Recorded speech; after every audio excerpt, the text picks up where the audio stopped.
আস-সাফাতের ৯৯ নম্বর আয়াতে আল্লাহ তাআলা ইরশাদ করছেন, ইব্রাহিম আলাইহিস সালামের কথা, তিনি অনেক বয়স ওনার হয়ে গেছে, প্রায় ৮৫ বছর পার করে ফেলেছেন, কিন্তু কোনো সন্তানাদি নেই।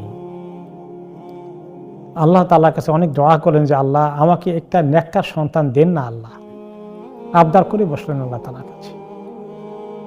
তো আল্লাহ তাআলা তখন বলেন, এই ওনার আবদারের মোকাবেলা আল্লাহ তাআলা জবাব দিচ্ছেন, ফাবাশশারনাহু বিগুলামিন হালিম, আমি তাকে সুসংবাদ দিলাম অত্যন্ত ধৈর্যশীল একটি সুসন্তানের একটি ছেলে তার হবে, যে অনেক ধৈর্যশীল হবে। এই সুসংবাদ তিনি দিলেন। এবং কিভাবে সুসংবাদটা এসেছে, অন্য আয়াতে এসেছে। ইব্রাহিম আলাইহিস সালাম সব সময় খাওয়া দাওয়া করতেন, মেহমানের অপেক্ষা থাকতেন। তো একদিন বেআইজলিন হানিদ, একেবারে রোস্ট করা গরুর বাছুর রেডি আছে, মেহমানের অপেক্ষা আছেন। অথবা কোনো কোনো রেওয়ায়েতে যে মেহমান এসে গেছে, কয়েকজন ফেরেশতা এসেছেন, জিবরিল আলাইহিস সালাম তার সঙ্গে আরও কিছু ফেরেশতাকে নিয়ে মানুষের সুরত ধরে এসেছেন, নিজের ফেরেশতার পরিচয় দেননি। এসে তো যখন কথাবার্তা মেহমানদেরকে দেখলেন, দেখেই তিনি তো মেহমানকে নিয়ে খাওয়া দাওয়া করবেন, জলদি করে রোস্টেড এই গরুর বাছুর নিয়ে আসলেন প্লেটে করে সাজিয়ে। মেহমানকে বলেন খান। মেহমানরা বলেন আমরা তো খাই না।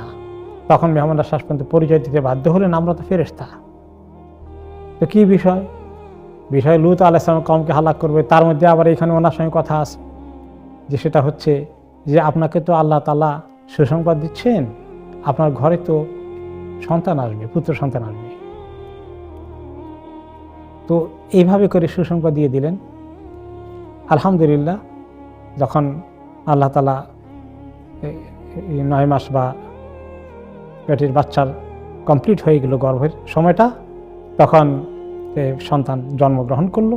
ওই সময় ইব্রাহিম আলাইহিস সালামের বয়স হয়েছিল ৮৬ বছর। ৮৬ বছর তার বয়স হয়ে গেছে। এই সময় আল্লাহ তাআলা ওনাকে সন্তান দিলেন। এই সন্তানকে পেয়ে তিনি কত খুশি, আল্লাহ তাআলার কাছে তিনি অনেক শুকরিয়া আদায় করলেন। কিন্তু সন্তানকে তিনি নিয়ে এসেছিলেন আসলে জন্মের অল্প পরেই। জন্ম তো হয়েছিল ফিলিস্তিনে, কিন্তু সেখানে রাখা সম্ভব হলো না। দুইটি কারণ। একটা হলো যে ওনার আগের যে স্ত্রী সারা ছিলেন, ওনার ঘরে সন্তান হয়নি, আর এই স্ত্রী হাজেরের ঘরে সন্তান হয়েছে। তো এই দুটো নিয়ে দুইজনের মধ্যে কিছুখানি কষ্ট থাকতো, কিছুটা সারার মনের মধ্যে স্বাভাবিকভাবে একটু হিংসার মতো চলে আসছে, আমার সন্তান হলো না, ওর ঘরে এসেছে। আবার উনিও সন্তান পাওয়ার কারণে কিছুটা নিজের কনফিডেন্স বেড়ে গেল। সারা মুরব্বী হিসেবে ওনার সঙ্গে সাথে সেভাবে ডিল করতে আর পারছেন না। তো এই সমস্ত কারণে এই একটা কারণ। আর সবচেয়ে বড় কারণ হচ্ছে যে আল্লাহ তাআলা তো মানসা আছে। এই আল্লাহ তাআলা তাকে দিয়ে ইসমাইল আলাইহিস সালাম এবং ইব্রাহিম আলাইহিস সালামকে দিয়ে মক্কায় আর আল্লাহর ঘর বানাবেন, সেটা আল্লাহ তাআলা নবীরা আল্লাহর ওহী ছাড়া কোনো কাজ করেন না। তো শেষ পর্যন্ত উনি এই ছোট শিশুকে জন্মের কিছুদিন পরেই নিয়ে আসলেন মক্কাতে। মক্কা হিসাবে তখন কোনো শহরও নেই, নগরও নেই, কোনো জনবসতি নেই, কিচ্ছু সেখানে নেই। খালি একদম মরুভূমির মতো অবস্থা। দুই একটা খেজুর গাছ অথবা সামান্য কিছু মরুভূমিতে যে গাছ টাছ দুই একটা থাকে মাঝে মধ্যে, এইগুলো সামান্য কিছু আছে, এছাড়া কোনো জনবসতি সেখানে নেই। তো আল্লাহ তাআলার ইচ্ছা, তো এখানে নিয়ে আসতে হবে।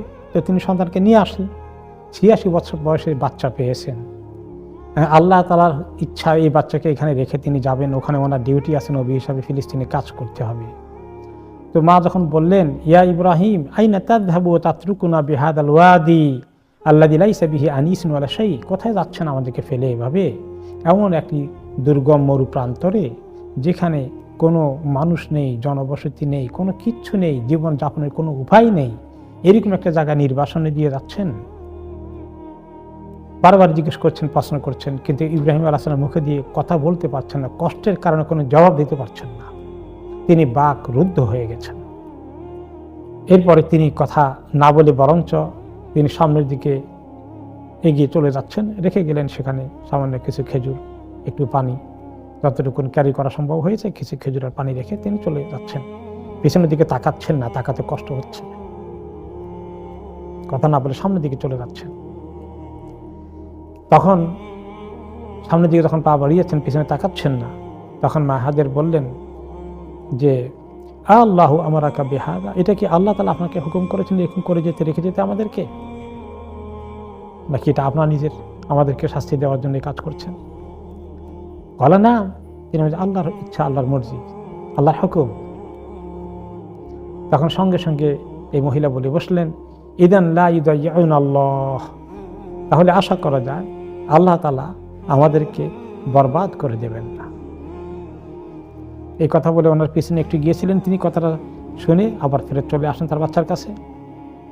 ইব্রাহিম সাল্লাল্লাহু আলাইহি ওয়াসাল্লাম চলে গেলেন ফিলিস্তিনের দিকে।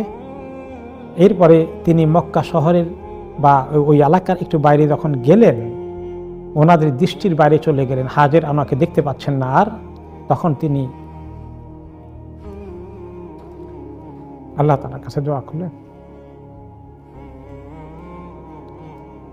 মনের আবেগ নিয়ে আল্লাহর কাছে বলছেন। সে আবেগের খবর এসেছে সূরা ইব্রাহিমের ৩৭ নম্বর আয়াতে, রব্বানা ইন্নী আসকানতু মিন যুররিয়াতি বিওয়াদিন গায়রি যী যার। আল্লাহ, আমি আমার সন্তানকে, আমার পরিবারকে রেখে যাচ্ছি এমন একটি প্রান্তরে যেখানে কোনো চাষাবাদ নেই, কোনো ফসল হয় না কখনো, যার আশেপাশে কোনো মানব বসতিও নেই। এই একলা জায়গায় আল্লাহ আপনার হুকুম অনুযায়ী রেখে গেলাম। ইনদা বাইতিকাল মুহাররাম, আপনার হারাম ঘরের পাশে। আশ্চর্য কথা, এখনো তো তিনি হারাম ঘর বানাননি, কিন্তু তিনি আল্লাহর ইশারা টের পেয়েছেন। আল্লাহ তাআলা ওনাকে ইঙ্গিত দিয়েছেন, সেটা ওই সূরা সাফাতে আসবে, যে এক সময় তোমাকে দিয়ে এই ঘর বানানো হবে, তুমি আর তোমার সন্তান মিলে ঘর বানাবে, যে ঘর সারা দুনিয়ার মানুষের ইবাদতের কেন্দ্র হয়ে যাবে, কিবলা হয়ে যাবে। তো সেই কথা রেফার করে তিনি এখন বলছেন ইনদা বাইতিকাল মুহাররাম, যে আপনার হারাম সম্মানিত, হারাম মানে এখানে সম্মান, অতি সম্মানিত, যেখানে কোনো অন্যায় কাজ করা যায় না, যেখানে অনেকগুলো কাজ নিষিদ্ধ আছে, যার স্যাংচুয়ারি সাংঘাতিক অনেক বড় সম্মানের ঘর হবে, সেই ঘরের কাছে আল্লাহ রেখে গেলাম। আপনার উপর তাওয়াক্কুল করে রেখে যাচ্ছে, কিছু তো নাই, কোনো খাবার নেই আশেপাশে, খাবারগুলো খেজুর শেষ হয়ে গেলে কী খাবে তারা, আশেপাশে মানুষ নেই। তবে যেহেতু আল্লাহ আপনি আসেন, তাদের জিম্মাদান আপনার কাছে রেখে যাচ্ছি, কারণ লিয়ুকিমুস সালাহ, তারা যেন নামাজ পড়ে ঠিক মতো, আর এই ঘরে আগামীতে মানুষের নামাজ পড়বে, এই ঘর আপনি বানাতে দিবেন, দুইটাই আসতে পারে তাফসিরে। তো আল্লাহ যেদিন আমি তো রেখে গেলাম, এখন আপনি আল্লাহ যেভাবে হোক, আপনার তো কুদরতের অভাব নেই, ফাজআল আফইদাতাম মিনান নাসি তাহওয়ি ইলাইহিম, আল্লাহ আপনি লোকদের দিলকে তাদের কাছে আসার জন্য, তাদের দিলকে আপনি মোটিভেটেড করে দিন, তাদের দিলের মধ্যে আপনি উৎসাহ জুগিয়ে দিন, আগ্রহ পয়দা করে দিন, তারা যেন এই বেচারির আশেপাশে এসে একটু মানব বসতি গড়ে তোলে, থাকার চেষ্টা করে। এই বেচারি একলা যেন এখানে মরুভূমিতে এই কষ্টের মধ্যে না পড়ে যায়, এই দোয়া তিনি করছেন। ওয়ারযুকহুম মিনাস সামারাত, আল্লাহ ফল ফলাদির বিভিন্ন রকমের রিজিক এনে দেন এখানে, তাদেরকে রিজিক দিয়ে আপনি তাদের কষ্ট দূর করে দেন। লাআল্লাহুম ইয়াশকুরুন, আশা করছি তারা আপনার শুকর করবে আপনার রিজিক পেয়ে এই মরুভূমির প্রান্তরে। তিনি দোয়া করে চলে গেলেন, আল্লাহর কাছে দোয়া করে ফেললেন। এরপরে ওই মহিলা তার ছোট বাচ্চা নিয়ে, ইসমাইল আলাইহিস সালামের মা, তাকে পানি খাওয়াচ্ছে, নিজে পানি খেলেন, খেজুরটা শেষ হয়ে গেল। এখন কিছু পরে যখন পানি শেষ হয়ে গেল, এখন তিনি দেখতে পাচ্ছেন যে ছোট শিশু ইসমাইলের জিহ্বা শুকিয়ে যাচ্ছে, তার সে জিহ্বা নাড়াচাড়া করতে পারছে না, আর পানি না খেতে খেতে কয়েকদিন ওনার স্তনের দুধও শুকিয়ে গেছে। তখন তিনি অস্থির হয়ে গেলেন, আহারে আমার ছেলে তো এখন পিপাসায় মরে যাবে, কি করি। পাশেই ছোট্ট টিলা সাফা, দৌড় দিয়ে সেখানে উঠলেন, ওখান থেকে ডান দিকে একটু উঠলেন, কিছু চতুর্দিকে দেখলেন, দেখতে পেলেন না। সামনে একটি ছোট্ট টিলা আছে, সেটা হচ্ছে মারোয়া, সেখানে যাওয়ার জন্য দৌড় দিলেন। আর যখন নিচু জায়গায় গেলেন, তখন এত ঢালু আর বাচ্চাকে দেখা যায় না, ওই ঢালু জায়গাটাকে তিনি জোরে দ্রুত গতিতে দৌড়ে একরকম পার হয়ে গেলেন। আবার ওদিকে উঠে ওদিকে তাকালেন, কোনো দিকে পানি দেখা যায় কিনা, কিছুই দেখা যায় না। এরকম 7 বার করলেন। তারপরে 7 বার করার পরে 7ম বারে যখন তিনি মারওয়ার উপরে আছেন, তখন তিনি একটা আওয়াজ পেলেন। সামিআত সাউতান, একটা নয়েজ পেলেন, আওয়াজ। ফাকালাত সাহ, এটা আরবিতে সাহ তো হচ্ছে যে চুপ, মানে তিনি চুপ করে শুনতেছেন, যে নিজেকে বলছেন যে তুমি চুপ। তার মানে কিসের নয়েজ, কোত্থেকে আসছে? তারপরে তিনি আবার আওয়াজ পেলেন, কিছু একটা নড়াচড়া আওয়াজ, কিছু একটা খসখসের আওয়াজ। তখন তিনি সেই আওয়াজটাকে লক্ষ্য করে বলছেন, কাদ আসমাতা ইন কানা ইনদাকা গাওয়াসুন, তো আমি তো কিছু একটা নড়াচড়া আওয়াজ পাচ্ছি, কে নড়াচড়া করছো? তোমার কাছে যদি কোনো আমার এই বিপদের মুহূর্তে সাহায্যের খবর থাকে, তাহলে তুমি কথা বলো, সাহায্যের খবর নিয়ে আসো। কিছুক্ষণ মানে এই কথা বলেই তিনি দেখতে পাচ্ছেন যে সামনে এই জিবরাইল আলাইহিস সালাম ওই শিশুর পাশে ডানা দিয়ে, কোন কোন রিওয়ায়াতে পা দিয়ে ওখানে একটু নয়েজ করে খোঁড়ার মতো করছেন। এই আওয়াজটা ওনার কাছে আসছিল। তাকালেন, কি যেন খোঁড়া হচ্ছে, এবং দেখলেন যে ওখান থেকে পানির ফোয়ারা ফুটে উঠছে তার নয়েজের সাথে সাথে। তিনি দৌড়ে চলে আসলেন, এসে তাড়াতাড়ি করে দেখলেন যে কূপ শুরু হয়ে গেছে, জমজমের কূপ আরম্ভ হয়ে গেল, পানি ওঠা শুরু হয়ে গেছে। তিনি তাড়াতাড়ি করে চতুর্দিকে বেষ্টনী দিলেন, যে পানিটা তো চলে শেষ হয়ে যাবে আবার। তো তিনি একটু বেষ্টনী দিয়ে পানিটাকে আটকানোর চেষ্টা করলেন, বাঁধের মতো করে, আইলের মতো করে ধরে। এবং তারপরে সেখান থেকে এই পানি যে আসা শুরু হয়ে গেল, পানি আর শুকালো না। তো তিনি একটু বেষ্টনী দিয়েছিলেন, এই বেষ্টনীটা কুয়ার সাইজ হয়ে গেল। পরে ইবনে আব্বাস রাদিয়াল্লাহু আনহু, নবী করিম সাল্লাল্লাহু আলাইহি ওয়াসাল্লাম হাদিস বললেন যে ইয়ারহামুল্লাহ উম্মা ইসমাইল, যে আল্লাহ তাআলা ইসমাইলের মাকে রহমত করুন। তাও তারাকাত জমজম, তিনি যদি জমজমকে এইভাবে ছোট্ট এরিয়া সীমাবদ্ধ করে আইলের মতো করে বাঁধের মতো না দিতেন, তাহলে জমজমতে বিশাল আরেকটি বিশাল পানির ফোয়ারা হয়ে যেত। যতটুকুন পানি যেত ততটুকুন ফোয়ারা হয়ে যেত, একদম একটা স্প্রিংয়ের মতো বের হয়ে যেত। তিনি তো আটকাই দিলেন। যাই হোক, ওটা আল্লাহর মানসা, আল্লাহ তাআলা এতটুকুনি রাখবেন, বাকিটা আল্লাহ তাআলা আল্লাহর ঘর বানানো, সাফা মারওয়া, তাওয়াফ লাগবে, সাই লাগবে, এগুলোর জন্য রেখে দিবেন। এখন এখানে যখন পানি আসলো, তখন উপরে পাখি উড়া শুরু করে দিল। তখন কোদাই এলাকায়, মেসফালা পার হয়ে গেলে একটু পরে, ওই এলাকায় ইয়ামান থেকে এদিকে কিছু এক জুরহুম কবিলার গোত্র সফর করছিল কাফেলার সাথে।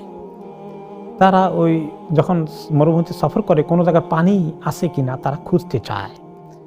আর পানি থাকার লক্ষণ হলো যে সেখানে পাখি উড়বে, পানির ওখানে পাখি উড়ে আরব দেশে। তখন তারা দেখলো যে এখানে পাখি উড়ছে হঠাৎ করে, আমরা অনেক সময় যাওয়া আসা করেছি, এখানে পাখি উড়তে কোনোদিন দেখিনি। তো পাখি যখন উড়ে, নিশ্চয়ই পানির কোনো সন্ধান মিলেছে, যাও তো দেখি। আমরা কয়েকজন, 3 জন আসলো, তারা এসে দেখলো যে এখানে তো পানির কুয়া আবিষ্কার হয়ে গেছে। তখন তারা একটা মহিলাকে পাশে দেখলেন, তারা নিশ্চয়ই বুঝলেন এই মহিলার কারণে পানি এখানে। তারা নিশ্চয়ই মনে করলেন এই মহিলা সাংঘাতিক কিছু হবেন। তাদের মনে রেসপেক্ট চলে আসলো, শুধু বললেন যে আমরা যদি আপনার এখান থেকে পানি নেই, আপনি আমাদেরকে পানি নিতে পারমিশন দিবেন, যে যা তা পানি লাগে নাও, কিন্তু কুয়ার মালিকানা দাবি করবো না, এটা আমার মালিকানায়। এরপরে তারা শেষ পর্যন্ত কথাবার্তা হয়ে ওই তারা পানি নিয়ে গেলো। তখন কবিলা পুরো লোকেরা দৌড়ে আসলো, ঘটনা কি? তারা তো যাযাবরের মতো এক জায়গা থেকে আরেক জায়গায় যায়, তাদের বাসস্থান এরকম বেদুইনরা, কবিলা সহ। তারা চিন্তা করলো যে সবাই আসলো, মহিলার সঙ্গে কথা বললো, বাচ্চা দেখলো, তিনি বললেন যে পানি কিভাবে আসছে। শুনে তারা হতবাক, এই মহিলাকে তো এবং তার সঙ্গ মিস করা যাবে না, বড় নেককার মানুষ, নিশ্চয়ই ভালো কিছু আছে। হয়তো এই সময় ইতিমধ্যে তারা এই নবী ইব্রাহিম আলাইহিস সালামের খবর পেয়ে গেছেন, তাওহীদের খবর পেয়েছেন, তারা কনভিন্স হয়ে গেলেন এবং তারা সেখানে থাকলেন, বসবাস জনবসতি গড়ে তুললেন, তাদেরকে একলা ছাড়লেন না। এক পর্যায়ে তারা ওই কবিলা লোকেরা তাদের পক্ষ থেকে একটা মেয়েকে ওই ইসমাইল আলাইহিস সালামের সঙ্গে বিয়ে শাদিও দিয়ে ফেলেছিলেন। সে বিয়ে ওয়াক করেনি, পরে আবার ইব্রাহিম আলাইহিস সালামের ইঙ্গিতে মেয়েটা ভালো ছিল না, ইসমাইল আলাইহিস সালাম তালাক দিয়েছিলেন। পরে আবার ওই কবিলা থেকে একটা ভালো মেয়েকে তিনি বিয়ে করেছিলেন। সেই ঘটনার দিকে আমাদের যাওয়ার দরকার নেই, আমরা কোরবানি ঘটনায় আসি। যখন ইব্রাহিম আলাইসাল্লাম, ইসমাইল আলাইসাল্লাম টিন এইজার, দোয়া দিয়ে খুব সুন্দর করে বড় হয়ে উঠছেন। সেই খবর আল্লাহ তাআলা এখন বলছেন 102 নম্বর আয়াতে সূরা সাফাতে, ফালাম্মা বালাগা মাহু সাইয়া ক্বালা ইয়া বুনাইয়া ইন্নী আরা ফিল মানামি আন্নী আযবাহুকা ফানজুর মাযা তারা। যখন এই সন্তান দোয়া করা শুরু করে দিল, এমনকি পিতার সঙ্গে পিতার কাজে হেল্পও করতে পারে, যদি কোনো কিছু টানাটানি করতে হয় সব কিছু পিতাকে হেল্প করছেন, কাজের ছেলে হয়ে গেছে মোটামুটি। আরব দেশে মরুভূমিতে তারা মানুষ হয়, টিনএজার হলে তারা মোটামুটি বেশ শক্তিশালী হয়ে ভালো স্বাস্থ্যের অধিকারী, মাশাআল্লাহ নবীর বংশ, ভালোই বেড়ে উঠেছেন, কাজ করতে পারেন, সক্ষম হয়েছেন। এই সময় এখন ইব্রাহিম আলাইহিস সালাম সন্তানকে ডেকে বললেন, ইয়া বুনাই ইন্নী আরা ফিল মানাম, আমি তো এক স্বপ্ন দেখছি, কি জানো, আমি আযবাহুকা, আমি তো তোমাকে জবাই করছি, কোরবানি করে দিচ্ছি। ফানজুর মাযা তারা, তুমি চিন্তা করে দেখো বাবা এখন আমি কি করব, কি করা উচিত আমাদের। তিনি স্বপ্ন দেখেছেন আর সন্তানকে বলছেন। স্বপ্ন দেখা নবীরা জানেন, নবীদের স্বপ্ন হচ্ছে ওয়াহী, ওনাকে কাজ করতে হবে। কিন্তু এখন সন্তানকে বাবা হুকুম আসছে তোমাকে এখন আমাকে হত্যা করা লাগবে, তোমাকে কোরবানি করতে হবে, এটা না বলে তিনি স্বপ্ন বললেন। বাবা কি করা যায় পরামর্শ করছেন। সুবহানাল্লাহ, কি সুন্দর যে ছেলে কি মনে করে, ছেলেকে যদি তিনি ছেলে যদি স্বেচ্ছায় আসে কাজটা কত সহজ হবে, আর ছেলেকে যদি তার ইচ্ছার বিরুদ্ধে জবাই করা হয় কি কষ্ট হয়ে যাবে এটা। তো তিনি কোন রেওয়ায়েত আছে তিনি পরপর কয়েকদিন স্বপ্ন দেখেছেন, মনে করছেন এমনি স্বপ্ন দেখলাম, কিন্তু যখন পরপর 3 দিন কোন রেওয়ায়েত আসছে দেখার পরে তিনি মনে করলেন আল্লাহ তো আমার কাছে এটা চান, নবীদের স্বপ্ন ওয়াহী, আল্লাহ ওয়াহী দিচ্ছেন আমাকে স্বপ্ন জবাই করার জন্য, কোনো উপায় নেই, কোরবানি করতে হবে। এখন এই সন্তান বলেন, ইয়া আবাতি ফাআল মা তু'মার, আপনাকে আল্লাহ যেটা হুকুম করছেন, যেটা নির্দেশিত, আপনি সে কাজ আপনি করে ফেলেন, কেন হেজিটেশন করছেন, আপনি কেন ইতস্তত করছেন, কেন সংকোচ করছেন, আপনাকে এই কাজ পালন করে ফেলেন। সাতাজিদুনি ইনশাআল্লাহু মিনাস সাবিরিন, আপনি পাবেন আমাকে যে আমি অনেক ধৈর্যশীল, আমি আল্লাহর হুকুম অবনত মস্তকে মেনে নেব, একটুও কোনো নড়াচড়া করব না। আল্লাহু আকবার, কিরকম ঈমান এই টিনেজ বালকের। ফালাম্মা আসলামা ওয়া তাল্লাহু লিল জাবিন, কত কষ্ট হয়েছে এই সন্তানকে নিয়ে যেতে, মায়ের কত কষ্ট হয়েছে, ইব্রাহিম আলাইহিস সালামের কত কষ্ট হয়েছে, সন্তানের কষ্ট হচ্ছে, হলেও নিয়ে আসলেন দুইজনেই। এই মায়ের কাছে তার জবাই করবেন না, নিয়ে গেলেন সেই মিনা এলাকায়, সেখানে নিয়ে পিতা পুত্র রেডি, এবং উভয় যখন আল্লাহর হুকুম কার্যকরী করার জন্য আসলামা, উভয় আল্লাহর কাছে আত্মসমর্পণ করে ফেলেছেন। বাবা সন্তানকে কোরবানি করতে হবে, সন্তান কোরবানি স্বীকার হয়ে যাবেন, উভয় রেডি আল্লাহর হুকুম মানতে। ওয়া তাল্লাহু লিল জাবিন, শেষ পর্যন্ত সন্তানকে শোয়ানো হলো, সন্তান নিজেই শুয়ে গেলেন উপর হয়ে, চিত হয়ে নয়। চিত হয়ে করলে তো সুবিধা হতো, কিন্তু কেন চিত হন নাই, কারণ ইব্রাহিম আলাইহিস সালামের চোখ যদি সন্তানের চোখ দিকে চোখে পড়ে তাহলে বাবার অনেক কষ্ট হয়ে যাবে, আর সন্তান এটা দেখতে তার নিজের কষ্ট হতে পারে, বাবার চোখের দিকে তাকালে তার কষ্ট হবে, বাবার কষ্ট হবে। তিনি উপর হয়ে থাকলেন, তিনিও দেখার দরকার নেই, পিতা ও সন্তানের চোখের দিকে তাকাতে হলো না, চেহারা দিকে তাকলে তার এই মায়াবী চেহারা 86 বছরে পাওয়া এই সন্তানকে তিনি বেড়ে ওঠা সন্তানকে জবাই করবেন, উভয় রেডি। এবং তিনি আর দেরি না করে আল্লাহর হুকুম কার্যকরী করার জন্য ছুরি চালিয়ে দিলেন। কিন্তু ছুরি কাটছে না, কয়েক পোঁচ দিয়েছেন, ছুরি কাটে না। মুফাসসিরিন কেরাম বলেন যে আল্লাহ তাআলা ছুরি কেন কাটুন না, ইসমাইল আলাইহিস সালামের ঘাড়ের মধ্যে সীসার পাত আল্লাহ বসিয়ে দিয়েছেন, দেখা যায় না, সীসার পাত, ধাতব পাত, কাটছে না। তখন আল্লাহ তাআলা ডাক দিয়ে বললেন, আর কষ্ট না দিয়ে, অনাদাইনাহু ইয়া ইব্রাহিম, অনাদাইনাহু আইয়া ইব্রাহিম, আমি তাকে ডাক দিয়ে বললাম যে হে ইব্রাহিম, কদে সাদ্দাকতার রুইয়া, তুমি তোমার স্বপ্নকে, আমার ওয়াহিকে তুমি বাস্তবায়ন করে ফেলেছ, তুমি হেজিটেট করনি, তোমার কোরবানি আল্লাহর কাছে কবুল হয়ে গেছে, তোমার সিদ্ধান্ত, তুমি অটল ছিলে আল্লাহর হুকুম মানতে। ইন্না কাযালিকা নাজজিল মুহসিনিন, আমরা তো এভাবেই যারা মুহসিন নেককার তাদেরকে কিরকম ভাবে পুরস্কার দেব আল্লাহর হুকুম মানার জন্য। তারা কোনো হেজিটেট করে না, নিজের আরাম লাগে না কষ্ট লাগে কোনো কিছুই তারা পরোয়া করে না। এই নেককারদেরকে যে আমি কি যাজা দেব, কি পুরস্কার দেব, সেটা তুমি নিশ্চিত অর্জন করে ফেলেছ, তুমি পাস করে ফেলেছ পরীক্ষায়। ইন্না হাযা লাহুল বালাউল মুবিন, আল্লাহ নিজে বলছেন এটা ছিল অনেক বড় পরীক্ষা। এমন পরীক্ষা জীবনে কেউ সহজে পাস করতে পারবে না, এত কঠিন পরীক্ষা। এই বালা, এই তেলা, এই পরীক্ষা অনেক বড় পরীক্ষা ছিল, তোমরা পাস করে ফেলেছ।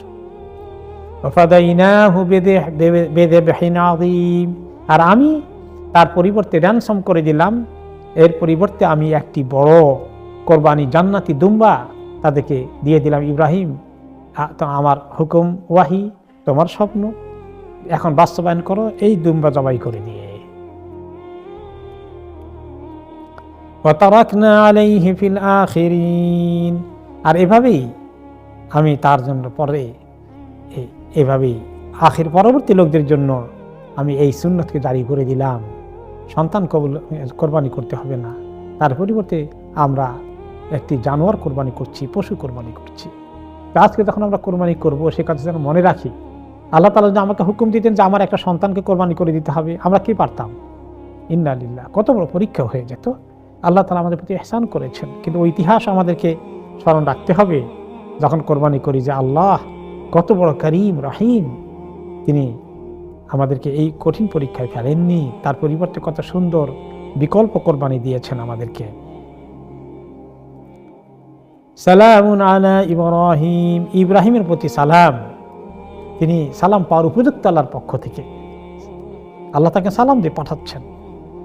কাযালিকা নাজজিল মুহসিনিন, এভাবেই আমি যারা নেককার, শুধু ইব্রাহিম আলাইহিস সালামকে নয়, সমস্ত নেককারদেরকে আমি এভাবেই পুরস্কৃত করি, পুরস্কার দেই। ওয়া তারাকনা আলাইহি ফিল আখিরিন, সালামুন আলা ইব্রাহিম কাযালিকা নাজজিল মুহসিনিন ইন্নাহু মিন ইবাদিনাল মুমিনিন, নিশ্চয়ই ইব্রাহিম আমার অনেক খাঁটি মুমিন বান্দাদের অন্তর্ভুক্ত, যাদেরকে আমি অনেক পছন্দ করি, খাঁটি মুমিন হতে পেরেছে ইব্রাহিম আলাইহিস সালাম তাদেরই অন্তর্ভুক্ত। এই কোরবানির বিষয়ে যখন সাহাবায়ে কেরাম জিজ্ঞেস করলেন, ইয়া রাসূলুল্লাহ এই কোরবানিটা কি, এর হাকিকত কি বলবেন? তিনি বলেন, সুন্নত আবিকুম ইব্রাহিম, তোমাদের আদি পিতা ইব্রাহিম আলাইহিস সালামের সুন্নতকে আমরা কার্যকরী করছি। হজের সময়ে, হজে গেলে এবং হজে না গেলেও ঈদুল আদহাতে আমরা সেটা কার্যকরী করছি। তখন সাহাবায়ে কেরাম জিজ্ঞেস করলেন, ওনার সুন্নত কার্যকরী করলাম, তো আমরা কি পাবো? ওমা লানা ইয়া রাসূলুল্লাহ, আমাদের কি হবে? এর বিনিময়ে আমরা কি পাবো আল্লাহর কাছে? তিনি বলেন, বিকুল্লি শাহরাতিন হাসানা, প্রত্যেকটি পশমের বিনিময়ে তোমরা নেকি পাবে আল্লাহ তাআলার কাছে, এবং এই রক্ত জমিনে পড়ার আগে আল্লাহর কাছে কবুল হয়ে যাবে। এত আগ্রহ নিয়ে আল্লাহ তোমাদের কোরবানি ইন্তজারে থাকেন। এবং ফাতিবু বিহা নাফসা, তোমরা অন্তরটাকে ভালো করে খাঁটি করে ইখলাসের সাথে কোরবানি করো।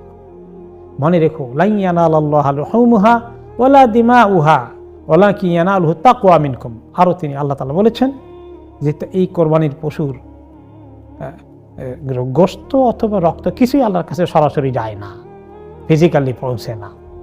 আল্লাহর কাছে পৌঁছে তোমাদের অন্তরের তাকওয়া, যে আল্লাহ তাআলার কাছে পৌঁছে যায় মাটিতে পড়ার আগে প্রথম পড়ার রক্ত কি পৌঁছে? রক্ত পৌঁছে না, কোরবানি কবুল হয়ে যায়, সহি নিয়তের কোরবানি কবুল হয়ে যায়। এত আগ্রহ করে আল্লাহ তাআলা কবুল করেন।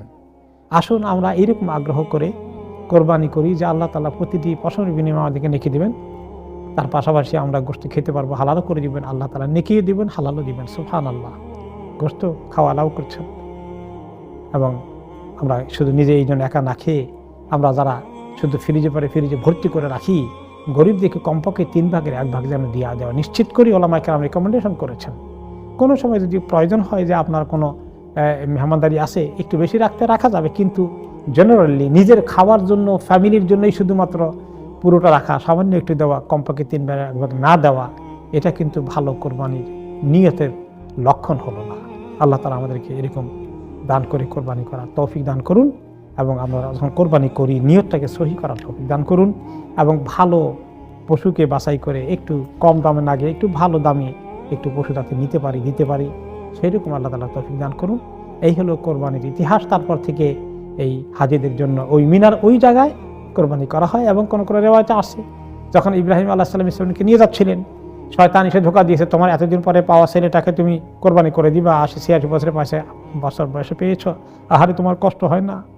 তুমি তো অনেক সাফার করবা, এইসব ছোট বাচ্চারা কি দোষ করেছে, আর তাকে জবাই করে দিবা। বারে বারে এসে তিনবার যখন তার কাছে এখন তিনবার তিনি পাথর মেরে তাকে প্রতিহত করেছেন, ইবলিস শয়তানকে মোকাবিলা করেছেন। এই জন্য সেটা এখন ওই 3 জায়গায় আমাদের পাথর মারতে হয়। যদি এখন শয়তান ফিজিক্যালি এখানে নাই, কিছু কিছু লোক মনে করে শয়তান আছে, এই জন্য ছোট পাথরের পরিবর্তে বড় পাথর পারলে জুতা মারারও চেষ্টা করে। এইটা নয়, শয়তানের সঙ্গে আমাদের দুশ্মনী, এই কথা মনে জাগরুক করা, মিনাতে গিয়ে মনে রাখা যে এই শয়তান আমাদের দুশ্মন, ইন্নাহু লাকুম আদুউম মুবিন, তার কথা, তার পরামর্শ, তার ওয়াসওয়াসা আমরা শুনবো না। সেটাকে আল্লাহ হজের অংশ বানিয়ে দিয়েছেন আজকে।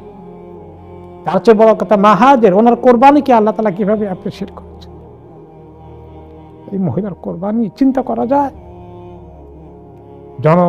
মানবহীন এই এলাকায় তিনি থাকবে, তার কোরবানিকে আল্লাহ তাআলা, তার কোরবানি কি ছিল যে এই মরুভূমিতে পড়ে থাকবেন আল্লাহর হুকুম মানার জন্য, ইব্রাহিম আলাইহিস সালামকে বাধা দিবেন না, চিৎকার করে তার সঙ্গে তার পিছনে দৌড়বেন না, আল্লাহর হুকুম মেনে নিয়েছেন।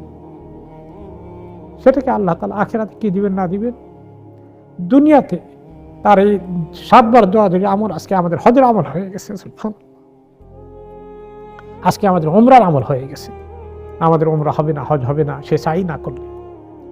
সুবহানাল্লাহ, ইব্রাহিম আলাইহিস সালাম এত বড় এক্সাম্পল আমাদের কাছে রেখে গিয়েছেন যে আল্লাহর দ্বীনের জন্য কোরবানি করা শুধু এই পশু কোরবানি নয়, দ্বীনের জন্য অনেক কোরবানি করা লাগে। সময়ের কোরবানি করতে হয়, টাকা পয়সা কোরবানি করতে হয়, নাফসের কোরবানি করতে হয়, আল্লাহর দ্বীনের জন্য কাজ করতে হয়, আল্লাহর ইবাদতে হালাল পরিতে থাকার জন্য হারামের অনেক ইনকামকে, হারামের অনেক দুনিয়া সাজানোর অনেক কিছু কোরবানি করে কষ্ট করে হালালের জিন্দেগি বসবাস করতে হয়। যে অফিসার অনেক টাকা ঘুষ পায়, সেই ঘুষকে কোরবানি করে বেতনের উপরে কষ্ট করে চলছে, এটা কি কোরবানি নয়? এইসব কোরবানির শিক্ষা আমরা দেব। আল্লাহ তাআলা আমাদেরকে তৌফিক দান করুন, এই কোরবানিকে যেন আমরা আমাদের জীবনের সকল ক্ষেত্রে অর্থবহ করতে পারি। শুধু ওই কোরবানি ওখানে সীমাবদ্ধ না রেখে জীবনের সকল ক্ষেত্রে, বিশেষ করে নফসের কোরবানি, আল্লাহর হুকুম মানার জন্যে, আমাদের খায়রাতে নফসানি, আমাদের আরাম আয়েশকে কোরবানি করে আল্লাহর হুকুমকে মানার জন্য আমরা চেষ্টা করব। কোরবানির সঙ্গে এই কোরবানির শিক্ষা আমাদেরকে নিতে হবে। আল্লাহ রাব্বুল আলামিন আমাদেরকে তৌফিক দান করুন। এখানে আমার বক্তব্য শেষ করছি। ওয়াবিল্লাহি তৌফিক। সুবহানাকাল্লাহুম্মা ওয়া বিহামদিকা আশহাদু আল্লা ইলাহা ইল্লা আনতা আস্তাগফিরুকা।